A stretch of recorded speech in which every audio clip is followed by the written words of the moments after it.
எஸ்டிடின்னா வரலாறு தானே. ஏப்ரல் 11 இதுவும் இன்னொரு நாள் தானே.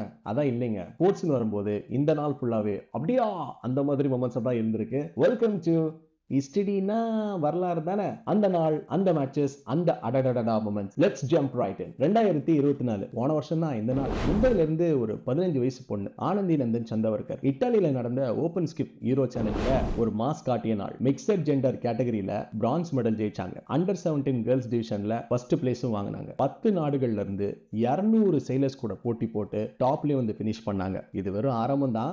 ஆனந்தி நந்தன் சந்தவர்கர் நம்ம கிரிக்கெட் எக்ஸ்பர்ட் இன் பிஷப் சொல்ற மாதிரி remember the name. இந்தியா சேலிங்க்கு இனிமே அந்த பொண்ணு தான் ஃபியூச்சர். இதே மாதிரி தான் ரெஸ்லிங் மேட்ல ஆக்ஷனுக்கு பஞ்சமே இல்லைங்க. பிகாஸ் ஏசியன் சாம்பியன்ஷிப்ஸ்ல கிரேக்கோ ரோமன் ரெஸ்லிங்ல பிரான்ஸ் மெடல் வின் பண்ணாரு. சைனாவோட ஜியாங் டாங்க 8-0 கிளீனா டிஸ்ட்ராய் பண்ணி வின் பண்ணாரு. வாட் அ டாமினேஷன்ல. இப்போ ஒலிம்பிக்ஸ் கோல்காக ஃபுல் ட்ரைனிங் பண்ணிக்கிட்டு இருக்கிறாரு. கோவெல் சகோ வெற்றி நிச்சயம். 2011 அப்படியே ஐபிஎல் பக்கம் போனோம் அப்படின்னா வேற லெவல் சம்பவம் ஒன்று. Farmer Sri Lankan cricketer legend Lasith Malinga Delhi டேட்டம்ஸ்க்கு அகேன்ஸ்டா விளையாடும் போது அந்த மேட்ச்ல அவருடைய போலிங் ஸ்பெல்லில் 13 ரன் மட்டுமே கொடுத்து 5 விக்கெட்ஸ் எடுத்திருந்தாரு. ஒரு மேஜிக் ஸ்பெல் போட்டாருங்க. அந்த மேட்சை மும்பை இந்தியன்ஸ் 8 விக்கெட்ஸ் வித்தியாசத்தில் கம்ஃபர்டபுளாக வந்து வின் பண்ணிட்டாங்க. இப்போ கூட லசித் மலிங்கான்னு சொன்னா எல்லா பேட்டர்ஸும் வந்து பயப்படுவாங்க. ஆனால் இப்போ அவரு நெக்ஸ்ட் ஜென் பவுலர்ஸை ஷேப் பண்ண ஒரு பெரிய ரோல் பிளே பண்ணிக்கிட்டு இருக்கு.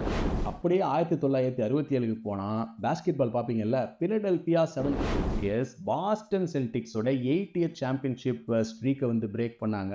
உள்ள போனா NBA ஹிஸ்டரியிலேயே இது வந்து ஒரு மேசிவ் மொமெண்ட்னு சொல்லி ஆகும். அப்புறம் இதை சொல்ல மறந்துட்டேனே, அந்த ஃபைனல்ஸ்ல அந்த மேட்ச்ல தான் முதல் முறையா வில் சாம்பர்லின் வந்து பில் ரஸ்ல வந்து தோக்கடிக்கிறாரு. ஃப்ரம் லேட் 1950ஸ்ல இருந்து 1960s நீங்க இவங்க ரெண்டு பேருடைய அந்த ரைவல்ரி எடுத்து பாத்தீங்க அப்படின்னா ஒரு பெரிய ஒரு பகை இருந்திருக்குங்க. முதல் முறையா லெஜெண்டரி டிஃபெண்டரான 11 டைம் NBA சாம்பியனான பில் ரஸ்ல வந்து வில் சாம்பர்லின் அந்த மேட்ச்ல வந்து தோக்கடிக்கிறாரு. NBA ஹிஸ்டரியிலேயே இது வந்து ஒரு பெரிய ஒரு வரலாறா இருந்த ஒரு நாள். ஐயோ இதை நான் சொல்லல அப்படின்னா கிரிக்கெட்டுக்கே நான் செய்யற துரோகம்பா. 1955 former best cricketer Garry Sobers கிரிக்கெட்ல டெபியூ பண்ணாரு. ஒன் ஆஃப் த கிரேட்டஸ்ட் ஆல்ரவுண்டர்ஸ்ல இந்த history of cricket till this date அப்படின்னு சொன்னா மிகையாக. ஆரிப்பட்டல சொல்ற மாதிரி இது நடந்து ஒரு 10-12 வருஷம் இருக்குன்னு சொல்றாங்க சார். 2001ல நடந்தது ஒரு full blown madness. World cup குவாலிஃபயர்ல ஆஸ்திரேலியன் ஃபுட்பால் டீம் அமெரிக்கன் சமோவாவை 31-0 தோக்கடிக்கிறாங்க. ஒரு வேற லெவல் சம்பவம். சொல்ல போனா ஃபுட்பால் ஃபேன்ஸ் நல்லா காது கொடுத்து கேளுங்க. இதுதான் இன்னமும் இன்டர்நேஷனல் ஃபுட்பால்ல ஹையஸ்ட் ஸ்கோர். சீரியஸ்லி கேட்கவே ரொம்ப அன்பிலீவபிளா இருக்குல்ல. உங்களை எந்த ஸ்டோரி ரொம்ப இம்பாக்ட் பண்ணுச்சு அப்படிங்கறத காமெண்ட்ஸ்ல எழுதி அனுப்புங்க. Don't forget to follow for more fun facts and legendary moments from around the world of sports. Stay tuned for the next episode of ஹிஸ்டரினா வரலாறு தானே. உங்களிடமிருந்து விடைபெறுவது நான் உங்கள் ஜான்.